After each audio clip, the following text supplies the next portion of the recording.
সম্মানিত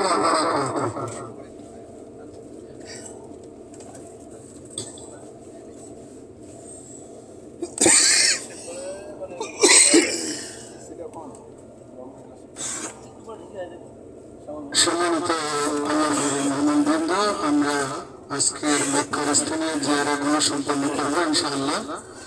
সেই লক্ষ্যে আমরা গাড়িতে উঠেছি, এজন্য আমরা সর্বপ্রথম সফরের দোয়া করি।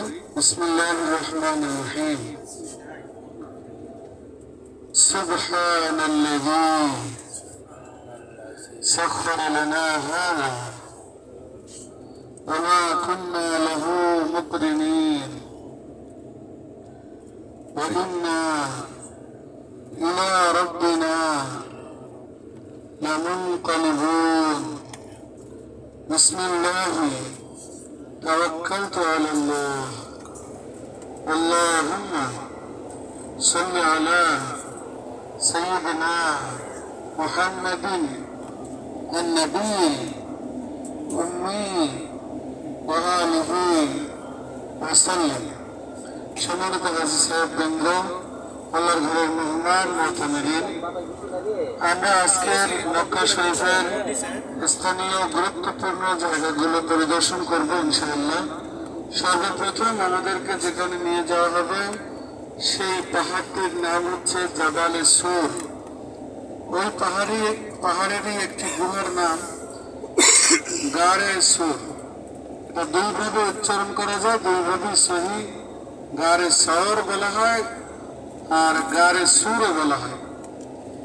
এই পাহাড়টি একটি ঐতিহাসিক পাহাড়, যে পাহাড়ে রাসূল পাক সাল্লাল্লাহু আলাইহি ওয়াসাল্লাম তার হিজরতকালের একমাত্র সাথী হযরত আবু বকর সিদ্দিক রাদিয়াল্লাহু তাআলা আনহুকে নিয়ে 3 দিন যত 3 রাত যেখানে অবস্থান করেছিলেন, এবং যেই পাহাড়ের গুহায় মাকড়সা জাল বুনেছিল, যেই পাহাড়ের গুহার মুখে কবুতর ডিম পেড়ে তা দিতেছিল, যেইখানে আল্লাহ রাব্বুল আলামিন যেই পাহাড়ে রাসূল পাক সাল্লাল্লাহু আলাইহি ওয়াসাল্লাম অবস্থানকালীন যে ঘটনা, সেই ঘটনা কোরআনুল কারীমের মধ্যে আল্লাহ রাব্বুল আলামিন ইরশাদ করেছেন। আল্লাহ রাব্বুল আলামিনের হাবিব মুহাম্মদ রাসূলুল্লাহ সাল্লাল্লাহু আলাইহি ওয়াসাল্লাম হযরত আবু বকর সিদ্দিক রাদিয়াল্লাহু তাআলা আনহু যখন কাফিরের ভয়ে প্রকম্পিত ছিলেন, তখন রাসূল পাক সাল্লাল্লাহু আলাইহি ওয়াসাল্লামের কাছে বারবার জিজ্ঞেস করতেছিলেন, ইয়া রাসূলুল্লাহ, আমরা আমাদের আশেপাশে তো কাফিরদের আনাগোনা টের পাচ্ছি, তারা হয়তো আমাদের কাছাকাছি পৌঁছে যাবে, আমাদের সাথে তো আর কেউই নাই। তখন রাসূল পাক সাল্লাল্লাহু আলাইহি ওয়াসাল্লাম যে কথাটি বলেছেন কোরআনুল কারীমের মধ্যে এসেছে, লা তাহজান ইন্নাল্লাহা মা'ানা। রাসূল পাক সাল্লাল্লাহু আলাইহি ওয়াসাল্লাম হযরত আবু বকর সিদ্দিক রাদিয়াল্লাহু তাআলা আনহুকে বলেছিলেন, হে আবু বকর, তোমার ধারণা আমরা দুইজন এখানে, আমি এবং তুমি, এটা ভুল ধারণা। আল্লাহ রাব্বুল আলামিন আমাদের সাথে রয়েছেন, আমরা দুইজন মাত্র নই, আমাদের সাথে আল্লাহ রাব্বুল আলামিন আছেন। সম্মানিত আল্লাহর ঘরের মেহমানবৃন্দ, আমরা সেই ঐতিহাসিক গুহায়, সেই ঐতিহাসিক পাহাড়ের পাদদেশে অবস্থান করব, একটু সময় দোয়া করব, তারপরে আবার গাড়িতে উঠবো ইনশাআল্লাহ অন্য একটি সুন্দর জায়গা দেখার উদ্দেশ্যে। এই পাহাড়ের ইতিহাস যদি আমরা স্মরণ করি, আজ থেকে 1450 বছর পূর্বে যদি আমরা চলে যাই, চতুর্দিকে কাফিররা হন্য হয়ে রাসূল পাক সাল্লাল্লাহু আলাইহি ওয়াসাল্লামকে খুঁজতেছে। রাসূল পাক সাল্লাল্লাহু আলাইহি ওয়াসাল্লাম রাতের গভীরে হযরত আবু বকর সিদ্দিক রাদিয়াল্লাহু তাআলা আনহুর বাড়িতে আসলেন। যেই পথ দিয়ে সাধারণত মদিনায় যাওয়া হয়, নবীজি সেই পথ ব্যবহার করলেন না। আমরা যেখানে হোটেল নিয়েছি, ওই যে রাস্তাটা, ওই রাস্তাটার নাম হিজরা রোড, অর্থাৎ নবীজি যে রাস্তায় হিজরত করেছেন, আমরা সেই রাস্তার পাশেই হোটেল নিয়েছি। আমাদের হোটেল ওখানে। ওই হিজরা রোড যেটাকে বলে, ওই রাস্তা ধরেই রাসূল পাক সাল্লাল্লাহু আলাইহি ওয়াসাল্লাম প্রথম মদিনা যাওয়ার পথে যেখানে যে গুহায় আত্মগোপন করেছিলেন, সেই গুহার নাম গারে সওর, সেই পাহাড়ের নাম জাবালে সওর। আমরা সেখানে এখন যাচ্ছি। রাসূল পাক সাল্লাল্লাহু আলাইহি ওয়াসাল্লামকে আল্লাহ রাব্বুল আলামিন যখন প্রকাশ্যে ইসলামের দাওয়াত দেওয়ার জন্য সূরা মুদ্দাসসির নাযিল করে আল্লাহ রাব্বুল আলামিন বলে দিলেন, ইয়া আইয়ুহাল মুদ্দাসসির কুম ফাআনজির। আল্লাহর হাবিব সাল্লাল্লাহু আলাইহি ওয়াসাল্লাম নিকটাত্মীয় এবং গোত্রীয় সকলকে প্রকাশ্যে ইসলামের দাওয়াত দেওয়ার জন্য জাবালে আবু কুবাইসের উপর আরোহণ করে সবাইকে ডাকলেন, একত্রিত হল। নবী সাল্লাল্লাহু আলাইহি ওয়াসাল্লাম বললেন, আমি যদি বলি একদল সৈন্য তোমাদের জন্য অপেক্ষা করতেছে জাবালে আবু কুবাইসের পিছনে, তোমাদের উপর আক্রমণ করবে, তোমাকে বিশ্বাস করো? সমস্ত কাফের জবাব দিয়েছিল, হে আল আমিন মুহাম্মদ, আপনি যা বলবেন আমরা তাই বিশ্বাস করি, কেননা ছোট থেকে এই বড় পর্যন্ত কোনো সময় আপনি কখনোই কোনো মিথ্যা, ধোঁকা, প্রবঞ্চনা, অদভঙ্গ, ঋণ খিলাফ এসব কিছু করেননি। সুতরাং আপনি যদি বলেন যে আমাদের জন্য একদল যোদ্ধা, একদল সৈন্য আমাদেরকে আক্রমণ করার জন্য জাবাল আবু কুবাইসের পিছনে অবস্থান করতেছে, আমি এটা নিশ্চিতভাবে মেনে নেব এবং বিশ্বাস করব। তখন রাসূল করিম সাল্লাল্লাহু আলাইহি ওয়াসাল্লাম বলেছিলেন, শোনো হে আমার স্বজাতীয় ভাইরা এবং বোনেরা, আত্মীয় স্বজন সকলে শোনো, আমি আল্লাহ রাব্বুল আলামিনের পক্ষ থেকে প্রেরিত রাসূল। আল্লাহ এক, আল্লাহ অদ্বিতীয়, আল্লাহর সাথে কোনো শরীক নাই। তোমরা যে 360 মূর্তির পূজা করো, লাত, মানাত, উজ্জা, হুবলের পূজা করো, এগুলো ছেড়ে দিতে হবে, নচেত তোমরা জাহান্নামী হবে।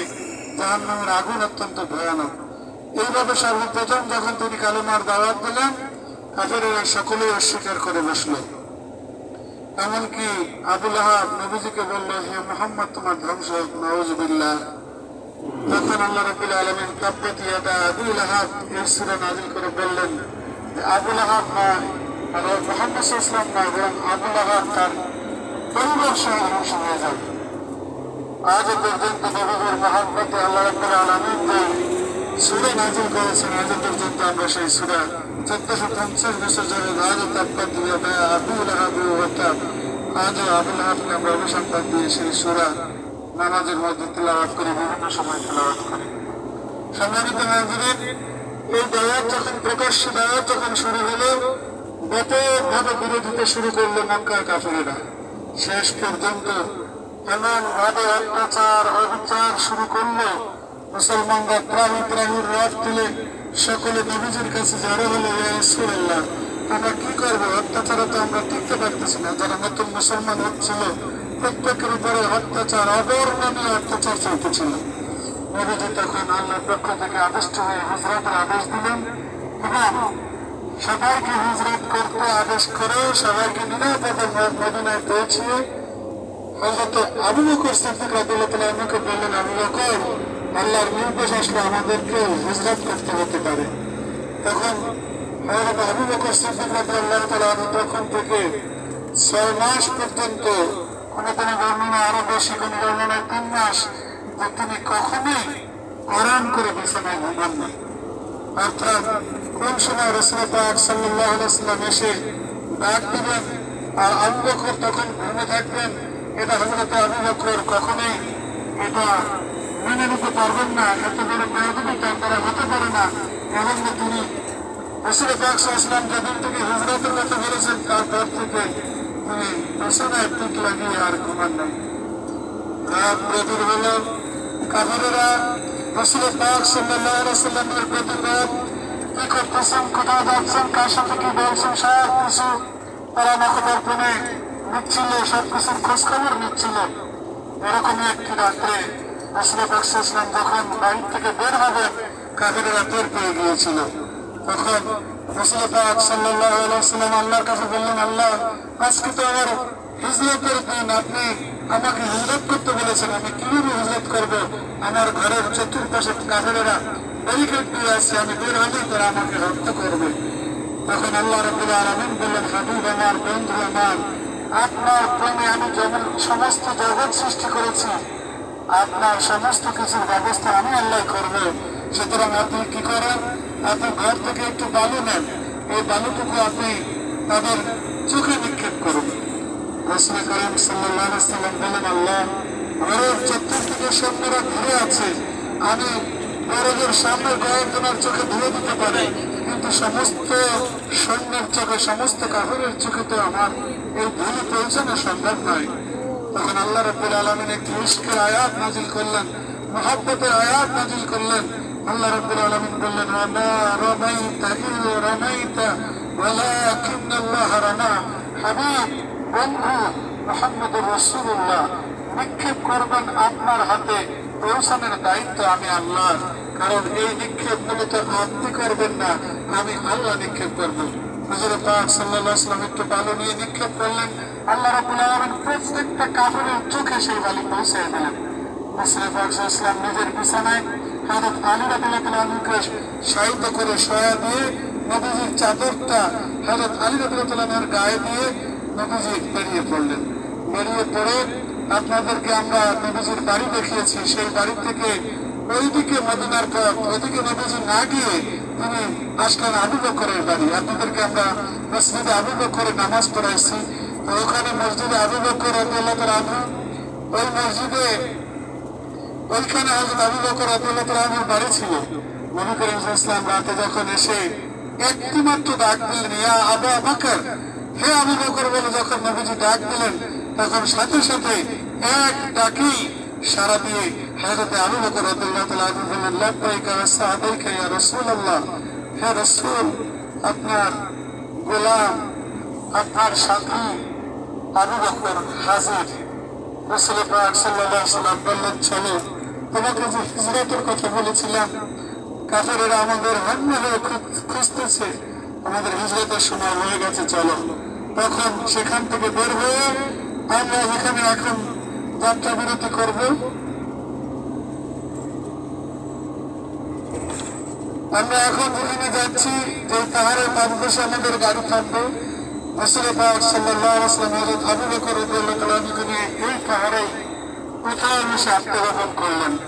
ওইদিকে দারুন নাদিয়ায় সিদ্ধান্ত নিল যে মোহাম্মদকে জীবিত অথবা মৃত যেভাবে উপস্থিত করতে পারবে তাকে 100 লাল উট দেওয়া হবে। আজকালকার দিনে যেমন মার্সিডিজ গাড়ির কদর, BMW গাড়ির কদর, ঠিক তেমনি তখনকার দিনে যারা বড় লোক ছিল, ধনী ছিল, মর্যাদাবান ছিল এবং যারা সমাজে হাই স্ট্যাটাস মেনটেন করে চলতো, তাদের লাল উট থাকতো। তো 100 লাল উটের লোভে কাফেররা পাগলের মতো তন্ন করে সব জায়গায় নবীজিকে খোঁজা শুরু করলো। এমনকি খুঁজতে খুঁজতে নবীজি যেখানে আত্মগোপন করেছিলেন সেই গুহার মুখ পর্যন্ত কাফেররা চলে এসেছিল।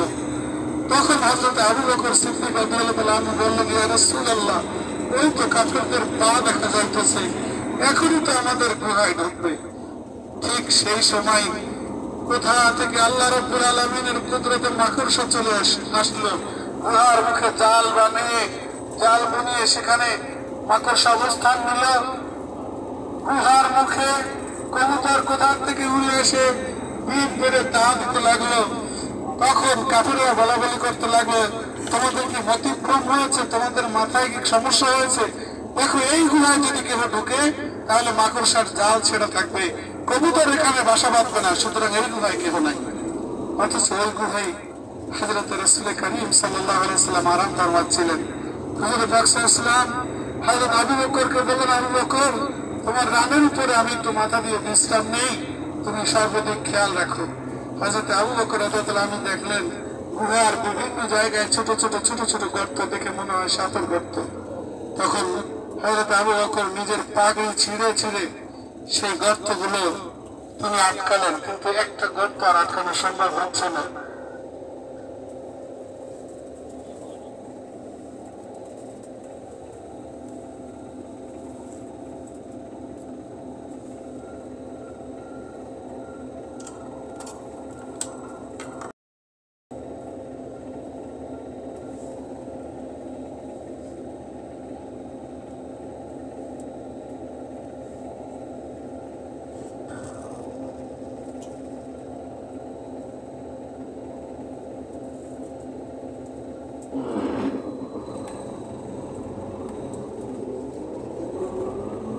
রাসূল করিম সাল্লাল্লাহু আলাইহি ওয়াসাল্লাম একটু আরাম ফরমাচ্ছেন। হযরত আবু বকর রাদিয়াল্লাহু আনহু রানের উপরে এমন সময় হযরত আবু বকর সিদ্দিক রাদিয়াল্লাহু আনহু যে পা দিয়ে একটি গর্ত বন্ধ করে রেখেছিলেন, গর্তের মুখ বন্ধ করে রেখেছিলেন,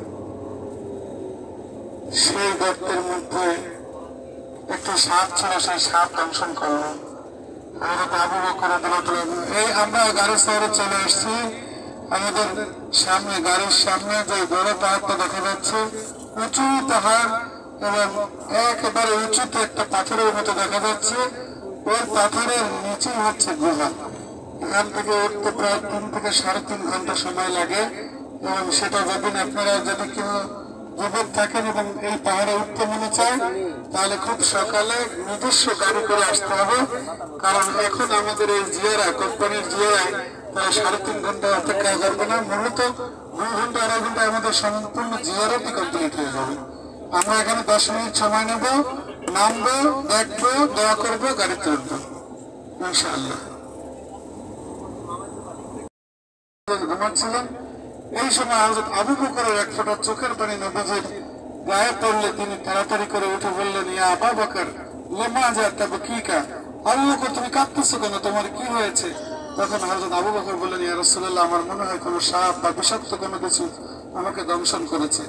নবীজি তার লালা মোবারক লাগিয়ে বলেন, হুজুরের লালা মোবারকের মধ্যে 70টি রোগের শেফা ছিল। তখন সাথে সাথে বিষের যন্ত্রণা সহ সম্পূর্ণ আরোগ্য লাভ করলেন হযরত আবু বকর। সেই যে পাহাড়, সেই মহব্বতের পাহাড়, সেই হিজরতের পাহাড়, যেখানে হযরত আসমা রাদিয়াল্লাহু তাআলা আনহা নবীজির জেঠুস তিনি উঠে এখানে খাবার দিয়ে যাইতেন। আমরা সেই পাহাড়ের পাদদেশে এসেছি, এখানে আমরা নামবো, দোয়া করবো, উঠে যাবো ইনশাআল্লাহ।